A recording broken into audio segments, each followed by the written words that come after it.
I'm Hillary Bachelder. I'm the director, the cinematographer, and the editor of Represent, which follows three women who run for local office in the Midwest from 2017 through 2018. So that's my film. Mary, if you want to say a little bit about yourself. I'm Mary Dore, and I was the director and producer, co-producer, I had another producer too, of She's Beautiful When She's Angry, which is about the early moments of the women's movement. And which I remember seeing in theaters 5 or 6 years ago. It's a great film. Yeah. The first question It's still old, huh? The first question I want to ask you is kind of just off the cuff, but if I did my internet Googling correctly, I think you grew up in Maine. Is that right? That's true. Yeah. So did I. Where did you grow up? I grew up outside of Augusta in Hollowell. Do you know Hollowell? I know. I grew up in Auburn. Yeah. And I was so thrilled to get away out of Maine in my youth, because it was so conservative and I was so not with it. That's all. Yeah, Maine is a very interesting political place. Yeah. Beautiful and interesting politically. I think that's still true. But I kind of wanted to just ask, like, how did you find your way from Auburn, Maine into documentary? When I was 17, I basically moved to Boston and I had always been a movie nut. I mean, I was the kind of person who would, in the olden days, because I'm older, it's one of those things where, you could pay 45 cents and see the movie 3 times in a row if you wanted to. So I didn't think I was going to be a filmmaker, but when I was in Boston, I was very political and doing all kinds of stuff around the war and stuff like that, for Vietnam and stuff. So ultimately, I met a group of people who were also having a collective of making films. And that's basically how I learned how to do it, and my first day was to actually paint and the walls so we could have editing rooms. I did that first, but ultimately that's how I started. So you really just learned on the fly, on the job. Absolutely, yeah, and it was amazing because these were the olden days, so it was one of those things where we actually edited some of our films and we cut our own, basically cut the film ourselves, meaning when it was going to go actually to be, shown publicly and stuff like that. It was pretty interesting, and it went on for several years, and some of the films were very impressive, thank goodness. And then a lot later than that, I moved to New York.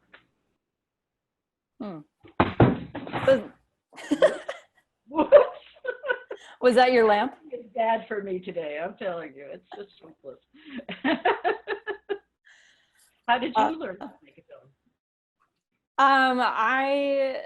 So growing up in Maine, there was not a lot of like film opportunity. Even though I'm a bit younger than you, there's still not. I think there's more of a film scene in maybe the last 10 years now that you have like Camden International doing so well out there. But when I was growing up, there wasn't much of anything. I just, my parents had like a little straight to VHS like handycam guy that I like grew up making movies of my Beanie Babies. That definitely dates me. That's cool. But just really enjoyed playing around with that. And then as I got older, stopped making films about my Beanie Babies.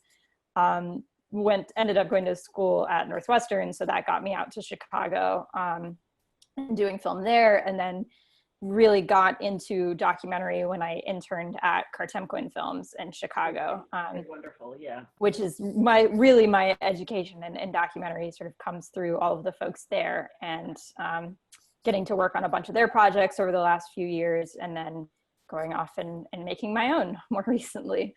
Because at that time, I think when I started anyway, a few people were pushing women to get into like on TV and stuff. There was somehow, was it because of feminism? I don't even know. But all of a sudden, people kept saying, you could come to our TV show and we would teach you how to be a perfect camera person.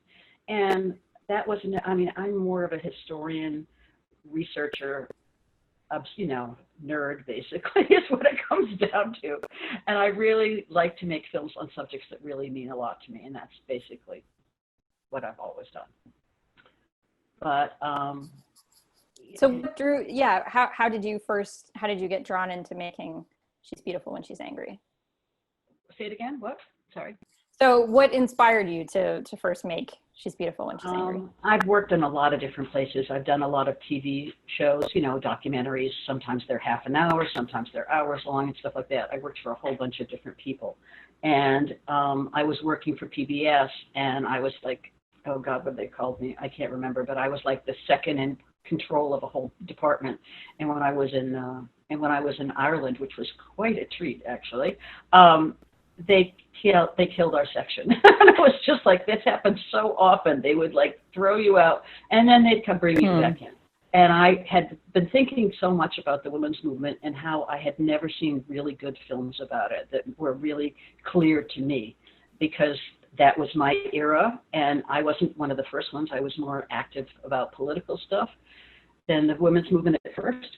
But I actually that's what I should have said. I joined a group that we started working on trying to set up a women's health program, in when I was in Boston, and that's actually how I met the people I worked with. It was like just amazing. So I worked with them, and it was all guys.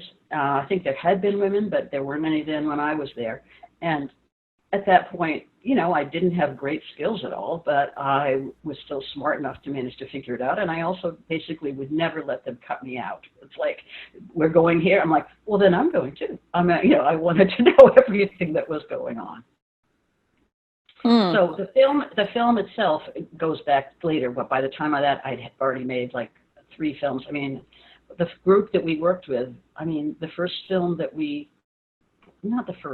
first major film we made opened up at, wasn't the most important thing, but it was shown at the first New York Film Festival. And that was like mind-blowing, to say the least. But that was really nice. And at that point, you sort of like, okay, I guess I'm really doing this now. This is definitely going to keep going. So that's how it is. But this movie, She's Beautiful When She's Angry, I actually worked on it off and on for like 25 years, because I tried to get so many people to help me get some money to do it. And everybody acted like it was just completely not important, which made me furious, including people who knew I had won awards and all that kind of stuff. And they still were including people who were my friends. They just said, oh, there's no chance. No one's ever going to do that. And I was like, okay. So I would go off and on. So, most of the time I was working at public television and stuff like that, when I worked for the New York Times for a long time and stuff like that in between. And ultimately, I found a friend of mine who was my co-producer, Nancy Kennedy. We actually made we made a little short one to show everyone. A little demo or a sizzle. And everyone said it was fantastic, and no one gave us any money. So that was not so great. And then a few years later, I interviewed 4 people, which was actually, I think this was 2020, when we were 20. And it was one of those things that was so weird, because the people were great. But the thing is that one of the women in the film, Ellis Willis, not Ellis Willem, what am I even saying here? One of the women died a few years after we filmed her, so that was really lucky, and then we finally got one person to give us some money, and you know how that always goes, a rich lady who was very, very helpful. And, when one person gives you a chunk of money, you can then write to everybody else and say, we're going, it's happening, you have to help us now. And it was a very hard way to make a film, I have to say. Because I'm so used to having the money already and not having to be terrified every day when you can't afford to do anything. Yeah. I relate to that, although 25 years sounds a hell of a lot longer and more frustrating than, I think I spent 3.5 years on Represent, and it still felt like a never ending hustle of like, yeah, you have to find the right people who want to give you the money at the right stages. So then, you can convince everyone else that that it's exciting and you have buzz, and And it's a people do frustrating it, and they process. actually get it. But it's also the world of film has changed a lot now about how there's certain people who decide that they are the ones to choose all the films and stuff like that, which I Mm. don't like at all. But yeah, I really don't. But because some people were really trying hard for me and they just couldn't get it pulled through. But anyway, I and did have a, I got sorry. in debt. Isn't that what every filmmaker does? I got massively in debt because I was just determined. So I can't say I spent 25 years on the film. It was like off, on, off, on, But then Yeah. I spent 5 years when we first got our grant and we actually could get going. Then it was 5 years to get the film going. Mm. And, when you don't have enough money, you have to stop, start. You can't do things intelligently when it comes to shooting or anything else because you don't have the money to pay people who, of course, deserve to get paid. So it made it slower. It's not a good way to do it. But at the same time, I interviewed 38 women in the film. And I actually interviewed more than that, but I couldn't fit them all in, So Wow. it was a big, complicated thing. That one of the things that I found most amusing is a friend actually, who's a filmmaker, said, "You can't possibly make a film with that many people in it." And somebody else said to me, "If you want to get into festivals, you can only have 2 major characters, and that's it." And I was like, I'm dealing with a movement. I am not going to deal with 2 people. That's what it's about. So that was my thing. What about yours? In terms of the process of getting it made? Yeah. Yeah, in some ways I guess I can say I'm lucky in that like my background is both in shooting and editing. So it was like, well, we don't have money, but I can still go hold the camera and do the thing myself. Because otherwise, with elections, schedules, we can't stop filming. Like if you don't get it, it's gone forever. There's a very clear deadline and date for everything that we needed to get. So it just wasn't an option, even though I really did the first year of filming on, I think, $10,000 that paid for our gas and some Airbnb nights. And I didn't pay myself, a cent. I didn't pay anyone else a cent. And we just got half of the whole film kind of in the can for like that $10,000. But like, that's great. Yeah, I was working on top of, like, I wasn't paying myself, so I had to keep working other gigs. And it's like, I got a lot of new white hairs in the process. Like it's not the way to do it. Normal. Not the way to do it. And, and then over the next couple of years, it was like, okay, at least we shot enough so then we could make that demo and kind of pitch it around. But it still was very much like fits and starts of, oh, it feels like we have momentum. And in particular with our film, it was, it's timely, right? Like people were like, oh, it's the year of the woman in 2018. So when we started pitching it around, there was like periods of times where, something would happen in the news and everyone would get really excited about women in politics. And then they would come back to us and then it would die down and then we'd never hear from people again. And I hated that it was so, sort of predictably cyclical, that we couldn't just be like, really, you guys don't have like sustained interest in this topic? Like you can't see the value in this film beyond like a news cycle that is 24 hours long. But that's actually something I wanted to ask you about, because your film starts and I think ends, if I'm correct, with like a present day scenes and moments around what was happening around reproductive rights at the time, and sort of uses that to like jumpstart or take us back in time. And then it ties it all in really nicely. We do a little bit of the same, although we kind of do the reverse. We like start the film with some archival and then get into the present day stuff. But I'm curious about your sort of decision to do that around like, the film, the meat of the film, the heart of the film is really about a historical movement. So what was your decision like for bringing in that present day element? Well, the reason that I thought that it was so important to deal with making the film of She's Beautiful When She's Angry is because women were actually going backwards. This was not what anybody that I knew wanted to be. And so that's why I showed the stuff, particularly from, in Texas, where there was a big march for Planned Parenthood, because they've had completely no rights in terms of abortion, et cetera, for a long time. And I'm afraid it's still the same thing there. So that's why we put stuff like that in, to show that, unfortunately, history just keeps becoming a circle. It just keeps going on. But most of it was about the, obviously we went pretty quickly into the older, how women were so immensely kept away from being able to do pretty much anything at that point. I mean, you can always be grateful for, famous, the famous women and all different famous people.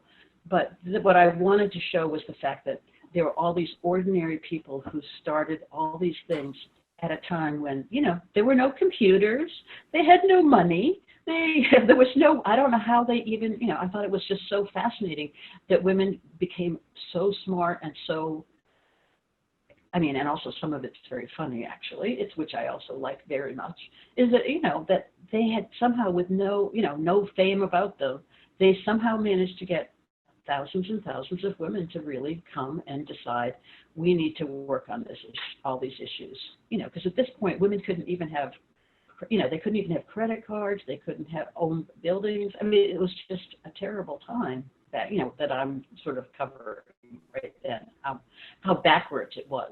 And that's still in the late 60s, and you would think, really? But it's true. Yeah, I love what you just said, that like there's so much about your film and about the movement that's funny, and I agree. I mean, I definitely laugh a lot watching the film, and I wonder what you think. Choosing to balance the film is She's Beautiful When She's Angry, so there's a lot of anger, there's a lot of frustration that spurs a movement, but I think to sustain a movement, you need humor and joy and love and all of those pieces too. So was there, like, as you were kind of going through and working on the film, like, were you consciously saying like, oh, well, we need a moment of humor. We've just been to a real dark place. Like, we need a moment of humor. Or were you just kind of letting it come through naturally? It came through naturally, yeah, because, they did all these hilarious things. When they started the witch group, which I thought was hysterical, and all that kind of stuff, that has nothing to do with me. That was part of what they were doing. It was kind of a, outside, way of just sort of getting their attitudes known. And so many of these people did so many interesting things, and they also have a lot of humor, and that's great. You can't make humor. It wasn't, faked in any way. This is how they worked. And obviously there were, I'm not saying it was all easy. The film has plenty of people saying at certain points it was very unpleasant. People were fighting, all that kind of stuff. But for me, it was just saying, how do you start a movement with nothing to help you? You just somehow do it, and that's why I went to a whole bunch of different states, because I've been living in New York for, what is it now, 3 years, 30 years? I can't remember. But at this point, everyone thinks that New York is like the center of all the important people. And I was like, no, it is not. I'm sorry. I came from Maine. And excuse me, there are all kinds of great people everywhere. And that's what I was looking for. I wasn't looking for the ones who were the most famous, because I was looking for the people who were starting it with, not much on their hands, but they still did amazing things. Like particularly the women in Chicago, for instance, who did the Jane thing. That was like, I thought that was mind-boggling. I couldn't believe how they pulled that off, and they did. It was extraordinary, really. Yeah, I definitely remember when I watched the film in theaters. That was the first time I learned about that movement in Chicago, even having lived here for 12 years or something. Yeah, I learned so much from your film, and I love this sort of different, I don't want to call them like rabbit holes, but you take this idea of a movement and then you kind of go on these little journeys into, again, reproductive rights, into, yeah. Well, that's why it was a hard film to figure out, like, what goes first, where goes here, where, and I had a lot of editors, because people had to get more money. And so it was like everything was kind of like patched. But I had really great people who did it. So that was really, it worked out in the end. But yeah, it was not a typical movie. It was not, I certainly was not having two people as the most important thing in the film. I wanted to show how different areas and different people came up with this. And I also I have done a lot of history films, like that's sort of my thing. And I also I always show that there's also problems and, people getting mad, people not working well together at certain points because they were jealous of each other or whatever. Because I feel like any film that makes, even for a political reason, if you don't deal with the bad stuff too, you're being dishonest. This is real life. This is how it works. Yeah, it's messy. And I love that you focused again on the sort of non-famous faces of the movement. That's what sort of is the heart of Represent as well. It's like we looked at these 3 women running for local office who, unless you happen to live in their towns and cities, like you probably don't know them. And yet, like, I think they are the women who on the ground are like making democracy work. Them and all the women like them who are the more of the unsung heroes. And it felt just as important as you said to kind of show the messiness of it, because I think that when you don't, you set up just like really unrealistic expectations for anyone else who's going to try and follow in their footsteps, whether it's kind of organizing a movement or running for office. You can't step into it and then be like, well, I had a conflict with, some other personality, or, things didn't work out great, so I gave up. Like we can't set those unrealistic expectations for folks in our films. I think it's important to see the messiness. And because I think it's important, I don't think messiness is bad. I don't think conflict is bad. I think there's so life. much. Yeah, That's what it is.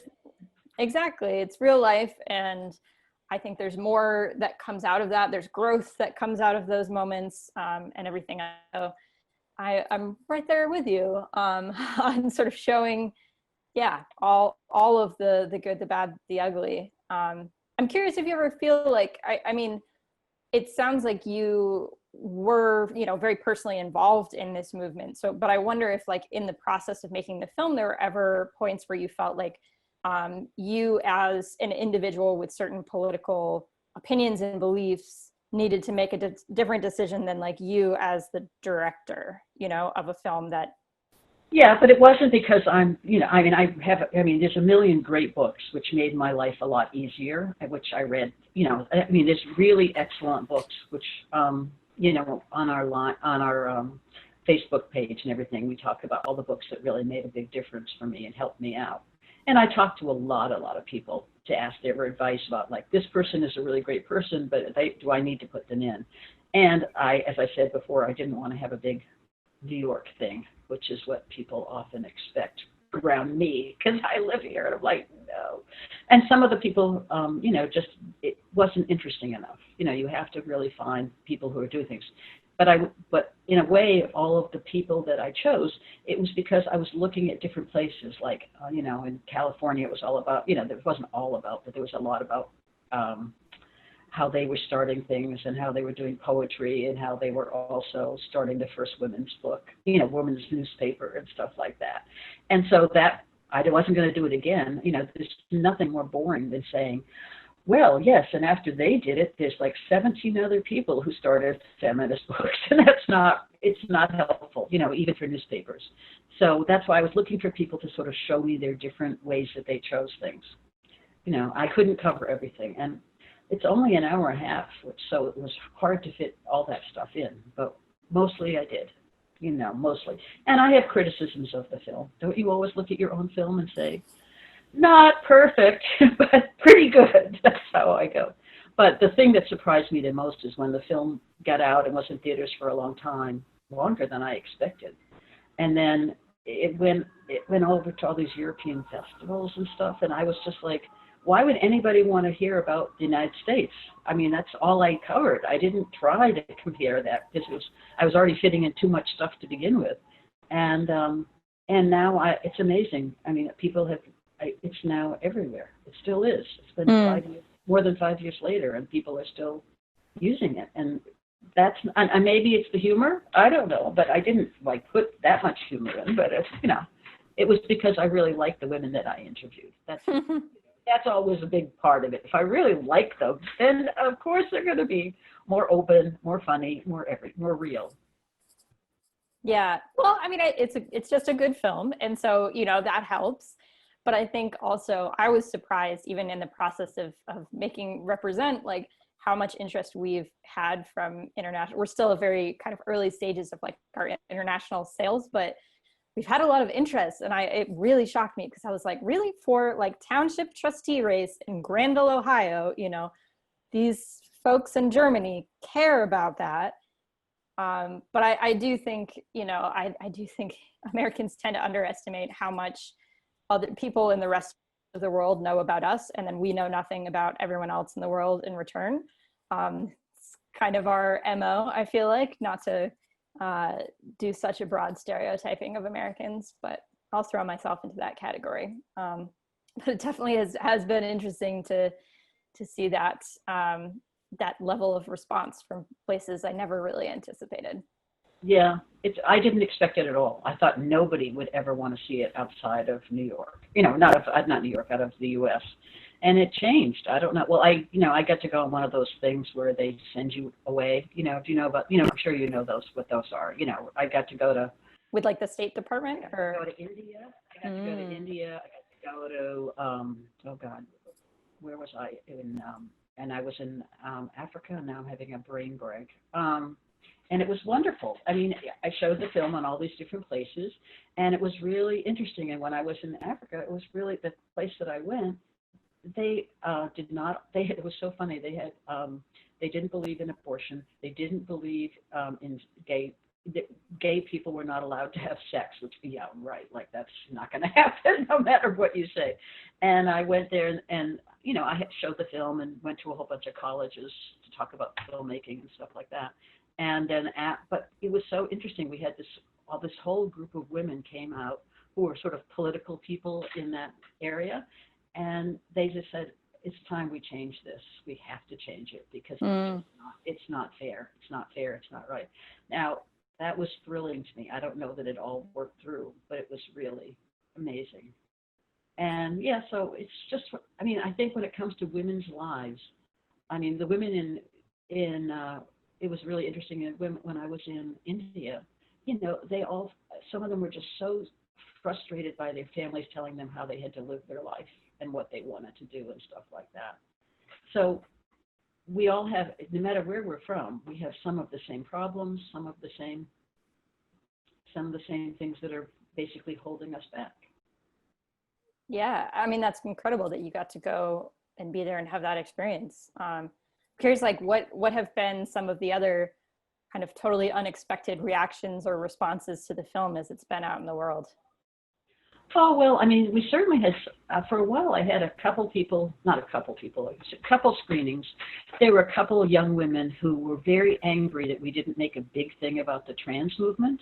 And, and they were just furious, like, you're a bad person. You have not covered this. This is so important. And I said, well, wait a minute. This film is about, the late 60s and ends on 71. And at that point, even being a gay person was like the scariest thing in the world. People were still covering up all that stuff and getting abused for it. And so at some point, I finally found a way to sort of talk and say, I can't cover everything. And, my new line was basically, here's the way it is. There's always been gay people. There's always been trans people. But there was no movement for it at this particular time. And I had to cover. And that's why I covered a lot on the gay issues, because that was a big deal at that point. But yeah, you can make everyone happy. You can, that's the other side of making films, is they're all like, why don't you put all the famous people in all through the film? And I said, because that's not what I'm talking about. I'm talking about the people who were doing it first. That's what I'm dealing with. And they were mad. But can't make everyone happy. Can't do it. You can't. And I also feel like, idea of having a film out there about specifically the trans movement is like, yes, that film should exist. That should be its own film. Like, I hope that film gets made, you know? Well, I think there's a bunch of them being made right now, actually. Yeah. Yeah. You know, and I want to talk to you about this, I guess. You were sort of consciously choosing to highlight Black women within the movement and the conversation around sort of intersectionality that was happening. So I'm wondering if you can talk about how you approach that. I mean, especially as I'm assuming a non-Black filmmaker, you know, how do you do that with thoughtfully and with racial sensitivity? Well, I luckily knew a few people already who were really great. So that was, you know, the people, two of the women are in California, and they're friends of my husband, and I've known them for a long time. So they were great, and they were early on. But you know, the things about having movies that is unfortunate is that, you know, you can't, you know, you don't get to have a little tag at the end of it saying there's more of this. So, you know, when I've tried to explain to people, like at that period, you know, when the film starts, more or less, at that point, that was the period when a lot of the women in the film actually had worked in the civil rights movement, even though most of them were white. And then at that point, that ended because it was sort of like, they were kicked out, more or less. And, you know, for good, in their own reasons, they wanted it to be all Black people who were working on that rather than having a lot of white people there.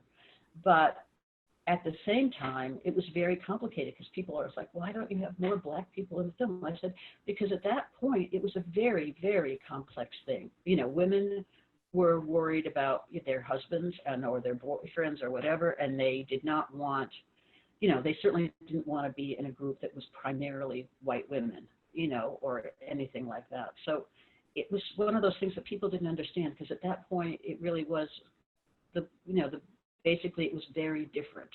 But the women that I showed in the film were very clear on all that, and they also fought for feminism and all that kind of stuff. But there were a lot of others, and there were some other ones who I really wanted to get in, but they had already passed away. I mean, and because this film took a long time, because there's some people, I mean, there's already at least three people who've already died in the film, you know, before we finished it. Because they're not the youngest people in the world, you know, that's how it happens. And it's sad. They were really great people. But it's great that you have those interviews and you've been able to preserve their voice on this movement. I mean, that's incredible. And they were very clear that, yes, some parts of it didn't work for them at all, but they also knew that when they were in terms of the, you know, Black community, a lot of the women also still felt they were being put 2 feet behind, because that's kind of what the culture was at that moment, you know. So that didn't make it very easy to be a feminist, but they were, and they started it. And, you know, some of the people in the film were like some of the really early people who set up their own groups because they wanted to have it to be more people just like them, not to be in a big group, you know, all that. So, yeah, I mean, I you know, in a way, I wish I could have done a lot more of it, but truthfully, I care a lot about history, and I can't fake it. Do you know what I mean? Like, oh, yes, every women's group had millions of Black women in them. They didn't. And I don't think it's because they didn't want them. I think it was because the other women of color, you know, they were in a very complicated mess, basically, in terms of what they were supposed to be doing at that time. Mm-hmm. I mean, you've talked a lot about being a historian and having that rooting as a filmmaker. Do you feel like, I guess, what would you identify as being your philosophy as a filmmaker? Well, mine is, I really care a lot about things that are important to work about on this time, you know, at different times. And I don't care if it's a long time ago or if it's tomorrow. I don't care. I still like doing it. But my attitude is that, you know, you really do a lot of research. I am a kind of, as I said before, I'm a nerd. I love doing all the research. I went to so many museums, and I went to a lot of some of the women's colleges who had great stuff for me to find more images and stuff like that, because I was terrified that I would never have. And you know, it's not like there was a lot of footage of the women's movement, because there wasn't. But instead, I did get a lot of good stuff, and I was lucky. And a lot of people were very generous with me and gave me things that I couldn't even believe that I could find it. My favorite one in some ways, although it's so silly, is the guy from, oh gosh, where is he from? That guy comes out and says, oh, by the way, if your wife won't make your dinner and you're blah, blah, blah, it was a news guy saying all this, it's all your fault because you gave them the right to vote. And you're just like, what is he even talking about? But I found it hilarious, really. And I was helped by a very nice librarian in the Midwest, and she found it in an old thing because, a lot of things, the tough stuff is that around the period that I was dealing with, a lot of stuff got cut away, and a lot of stuff when they started making, not just keeping the films, they started reusing things and stuff like that. So a lot of the history is lost, or at least not visible, So I worked really hard to get as much of that as I could. But people were very kind and very nice about it for the most part. And I am the kind of person who, give me a box full of dust and pictures and I will spend my day and be very happy. Because, I don't have to pay myself. I can do that. That's what I like to do.